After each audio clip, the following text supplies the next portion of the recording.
Hey guys, this is DGC, and today we are going to be ranking every redstone component on how complex they are. Before I start, I just want to say this is completely my own opinion. I think I have a pretty good idea of how complex I think these are, but yeah, just a reminder that this could be a little bit different from what your opinions might be, and if that's the case, I'll ask you to leave a comment down below and say what you think should be different and why, and I'll look into those comments.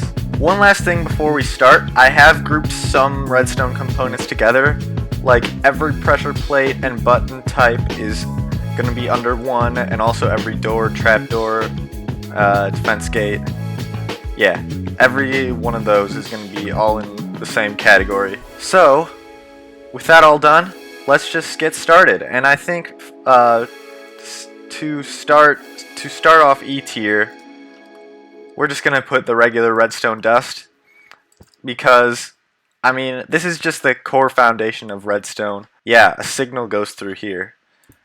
It's not that hard to understand at all. It's very obvious. So yeah, that'll go under E tier. Another few blocks that should go in E tier are the pressure plates, the buttons, the levers, and probably all the doors as well.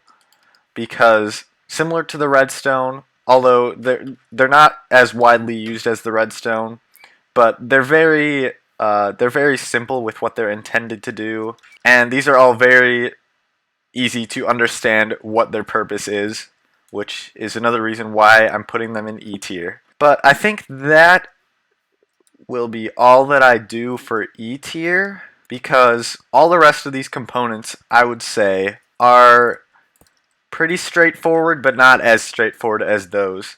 Starting off D tier, I'm going to do the TNT and the redstone lamp, because these are also pretty obvious like these, but they're not as like normal of a block to use regularly. Like a Minecraft beginner would know what a door is, they would know what a trapdoor is, and they would know what those three things are. And these are here simply because they're like some of the main things that are used to activate redstone. And yeah, that's very easy to comprehend. These two, a lot of beginners probably wouldn't use them or know what they do right away. Obviously TNT is a bit more obvious, but they are still super simple with what they're intended to do, and they don't have much that can be expanded on them. Let's see, what else? Oh yeah, another thing that could go in D tier is the note block, because yeah, similar to these two, it doesn't really have any other functions besides its main function, and it's, yeah, pretty simple to understand. Alright, I think that is going to be all of D tier, unless if I think of any other blocks that could belong there.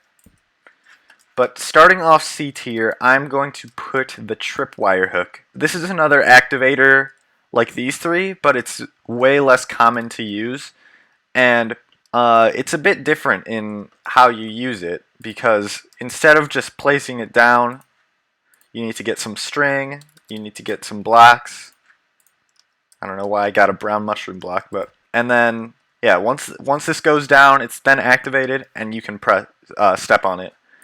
And I mean, I remember when I was just beginning with this game, I didn't really understand how to implement these, because I didn't realize that you could actually place string on the ground like that. So yeah, that's why it's in C tier, because it could be kind of hard to understand, but it's still pretty basic in what it does. Another thing that could belong in C tier is trap chest, and also probably the daylight sensor. These are more activators similar to the tripwire hook that are a bit harder to understand how to use them properly, but yeah, once you get them, working properly. It's not really too complicated, and there's not a lot of complicated stuff you could do with them. I don't know why I have the lectern here, because it's in the redstone category, but it doesn't really belong there. I'm not really sure. But anyway, next up in the C tier, I'm going to do the redstone block, and actually I think I'll save the redstone torch for now, because that's a little bit more complicated. But the redstone block is a bit simpler, because it doesn't have the whole turning off mechanic of the redstone torch. You just put it down.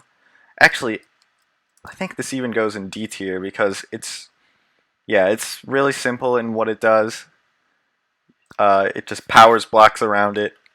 Nothing too complicated about that, but once again, it's not really like as easily understandable as these in E tier.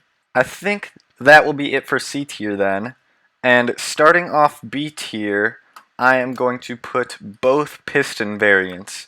I guess they seem pretty straightforward at first, but once you get further along in Redstone, there's a lot of stuff you can do with them that you probably wouldn't have known you could do. For example, here is a pretty widely known device that utilizes piston mechanics, known as a T flip-flop.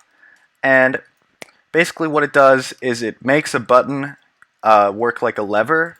So you press it once, it activates the redstone, and then you press it again and it deactivates it. So this is pretty widely known, but it's still like a complicated factor of pistons that a lot of people probably wouldn't know about. Yeah, pistons are also used in a lot of other contraptions similar to this one. Actually, I don't know why I have them below the dispenser and dropper, because the dispenser and dropper are also pretty complex, because they can be used as item elevators and stuff like that. But actually, I think the pistons probably go in A tier. The other two things that can go in B tier are the redstone torch and the redstone repeater. The reason why I have the redstone repeater here is because a lot of people mainly use it to just extend signals. Normally, if I have a redstone wire going like this, you can see the signal slowly burns out, but if I put a repeater here, it continues the signal along, and that's the main use for them. Not too complex, but they can also be used for a lot of other things. For example, if you give them a little bit of delay, then you can do a redstone clock, kind of like this, and that can be used to power things repeatedly. And this is actually used in a lot of different contraptions. So yeah, that's the main reason why I have repeaters in B tier. And the other thing is redstone torches. They're kind of similar to the redstone block where they power redstone, but you can actually use it to make they're called NOT gates, where what you do is when this is turned on, now you don't have a redstone signal, and that's because of this redstone torch that is being powered by this, which causes it to unpower, which in turn unpowers this redstone. So you can see when this is not powered, that goes out. So I think that's going to be all for B tier, and that leaves just a few components left. And these are like the main guys. Alright, first up in A tier, we're going to put the target block, because first of all, this is a very new block. It's added in 1.16. I don't even really know its full function. It is used as a detector for like arrow shots, and that's pretty simple on its own. Unlike some of these other redstone components, where if I power this isn't going to turn on. If I put a target block here, it's going to direct toward the target block, and then I can actually power that, which seems pretty basic, but there's a lot of complex uses for it. I don't really know that much yet, because like I said before, it's a new block. I haven't done much experimenting with it. I think the last thing that goes in A tier are hoppers. These are actually super useful in redstone components. Specifically, item sorters, and a lot of farms utilize these. Every single farm. If you have a farm, then it's going to have these hoppers. But there's a lot of complex stuff that goes into it. Specifically, item sorters. You need to have specific items in here, and then specific circuits going out of them. And there's a lot of other things that are not that obvious. For example, just a basic thing, which is actually utilized in item sorters. If the hopper is powered, then oh wait, I don't think it got powered. Um, don't mind that. This should be good. So yeah, there we go. You can see now, because the hopper is powered, the item will not go through, and you can use this in item sorters by basically detecting when a certain certain item goes in, and that leaves S tier, which is these two blocks, comparator and observer. Yes, I said comparator. I know a lot of people understand that I like to call them comparators, but I'm going to not do that because it's or should I do that because that's a DGC thing. But anyway, this is going in S tier, and the observer is going in S tier. These are probably by far the most complex items to do with redstone. Probably the most complex items in this game in general. Especially the comparator. This is the big boy of complexness. Actually, I'm gonna talk about the observer first. So what the observer does is it sends a redstone output when it detects a block update, and it faces the block that it's detecting the update from. So as you can see, if I place a block here, it updates. So this one mechanic of it detecting block updates can be used in a variety of situations.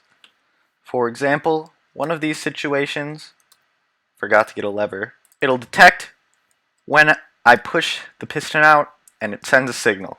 Now this signal is only going to last one tick, so it's very, very quick. For example, watch. It doesn't even retract the block, even though it's a sticky piston. That's how fast it is. But this can also be used in various other ways. For example, planting seeds. If the seeds happen to grow, it's going to send another signal through. When I break them, it sends another signal through. You get the point. I'm just showing off examples. There's a ton of stuff you can do with this. This isn't very practical, but when you step on redstone dust, it makes those tick particles, those funny particles, and I don't know why it's still doing it, but as you can see, once I step on it, it's going to send a signal. So you get the point. Those are pretty complicated, but not as complicated as these guys. So the first use of this is to, as the name states, compare redstone signals.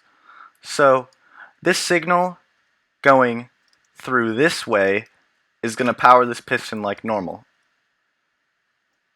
And this signal doesn't seem like it does anything at first.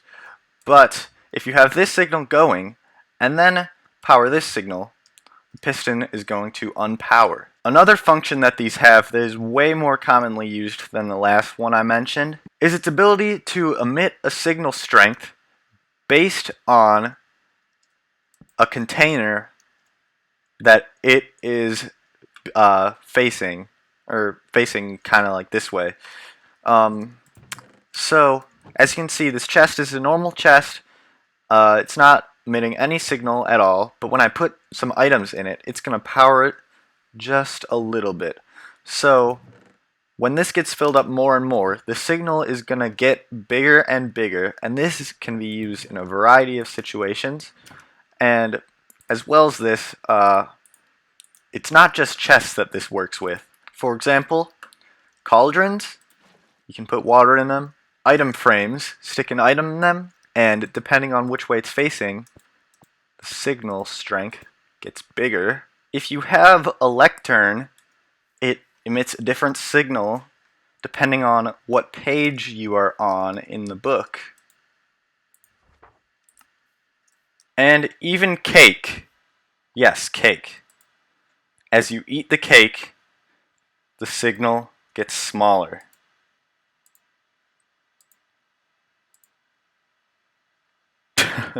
I don't know what use this has. But anyway, that's my full tier list explained. Like I said at the beginning of this video, if you have any different opinions, be sure to let me know in the comments and I will take a look at them. If you enjoyed this video, leave a like, subscribe, and yeah, that's all. Goodbye.